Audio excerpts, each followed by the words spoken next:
Boxing Gyms, G-E-M-S, Boxing Gyms. Check it out, study some of them videos there. The guy's phenomenal. His name is Ryan. I'm telling you, all right, you'll pick up a lot of knowledge there. Fight fam, smash that like button, subscribe, and hit that notification. Class in session. 16-0, Frank Martin takes on 24-0 Michel Rivera.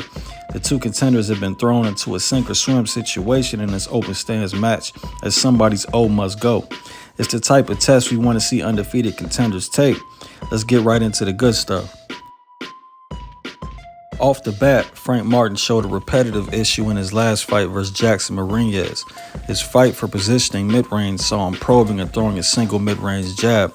I've spoken about this in the past. The problem in a nutshell is that a jab that doesn't need a step to land on target is the weakest punch that can be landed at that range, while also being the most counter punch in boxing. So at the very least, the fighter needs to recognize the risk and act as defensively responsible as possible. However, Martin's single mid-range jab was timed and countered over and over again.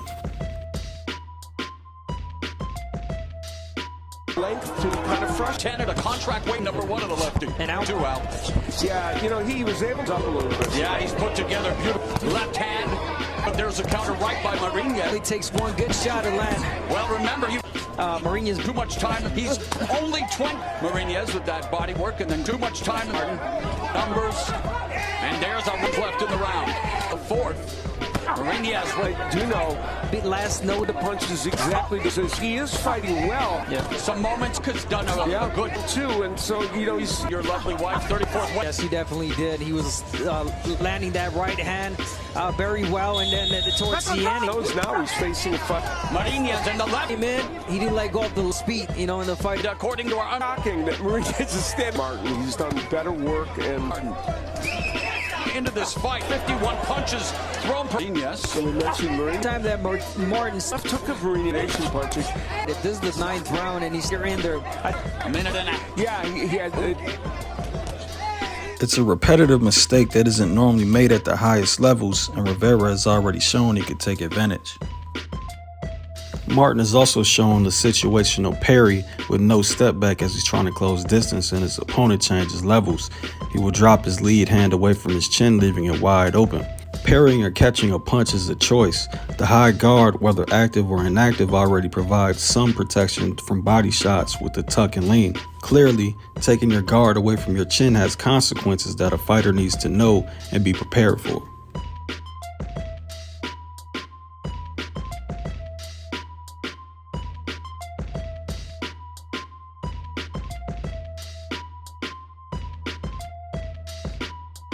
When Martin attacks, sometimes he tends to be front foot heavy in a myriad of ways. Front foot heavy meaning his weight is stuck on the front foot and in range with openings for longer than it's relatively safe.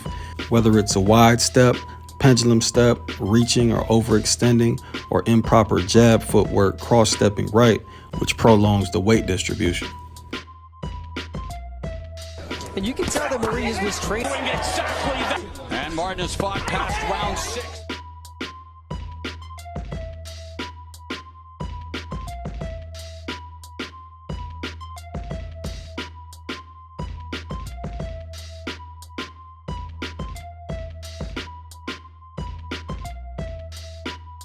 At times, Martin can lack relative defensive responsibility, typically relegated to a fighter's positioning after offense. In layman's terms, defensive responsibility means effective offense followed by efficient defense to evade return fire. Lacking defensive responsibility typically leaves fighters in the positioning to be countered.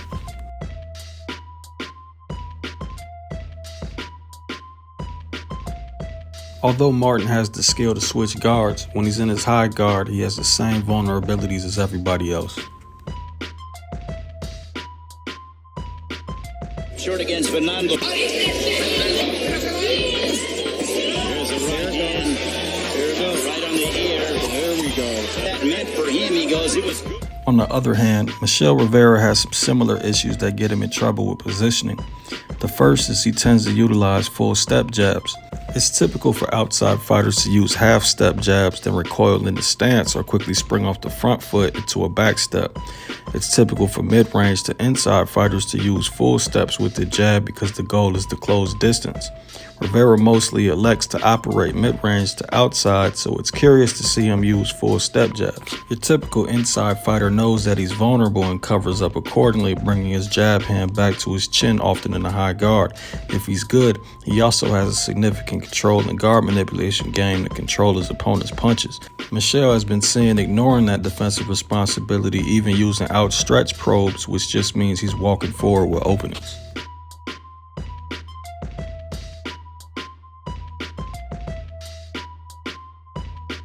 In the open stance, those full step jabs have allowed the southpaw to outposition Rivera and get the weak side angle on him. He's also just simply ignored outside foot positioning altogether and paid for it. Contender, but for Maldonado. Martin is the type of fighter who seeks and thrives off the typical angles a southpaw would have an advantage. Ignoring lead foot positioning in this fight would likely be a major mistake. He's showing us something right. Use the jab so much that round 7, they spirited. Although not as often as Frank Martin, Rivera has also made the mistake of throwing a single mid-range jab. You can copy and paste the explanation. Fully into the night zone. Was going to bring his best. It's just following it up. That was in great buddy. Rivera also has some issues with his footwork at times, like moving his back foot first to move forward, meaning completing the step towards your opponent on your front foot. Without a plan, it's compromising. Or using the front foot first to move backward to evade, which doesn't move your position quickly or significantly enough to avoid aggressive opponent's punches. Then sometimes he also reaches with the backhand, taking his back foot off the ground, becoming front foot heavy and vulnerable. Combinations, 2s and 3s. On the inside, Rivera has had issues just simply keeping his guard up, controlling the opponent's guard, or holding the phone. Will make you work, but could it be the key? He surely is. I mean, he's been come back and proved himself in this matchup. He gets tagged with the left hook from... He's got... The inside is where Frank Martin has a clear advantage. He has been formulating and maturing a high-level inside game that includes different types of controls and guard manipulations, similar to his stablemate Errol Spence Jr. Rivera not holding the phone on the inside would just be cherry on top of the cake. I expect the fight to be very competitive. I still give my rising star pick Frank Martin the edge due to the open stance angles Rivera has somewhat struggled with and the differences between their respective inside games. However, I wouldn't be surprised if it went either way if Martin hasn't cleaned up or at least built upon that repetitive mid-range jab. He did show that he could turn the mid-range probe or throwaway jab into a counter trap by throwing the probe, slipping across, and countering at some points of the Rize fight, but it wasn't relatively often. Making the same mistakes over and over again with Rivera could get you hurt. Either way, let me know who you got in the comment section. Sportsbook link in the description if you want some smoke. Don't forget to subscribe, share, or smack that like button before you leave if you learned something. Peace.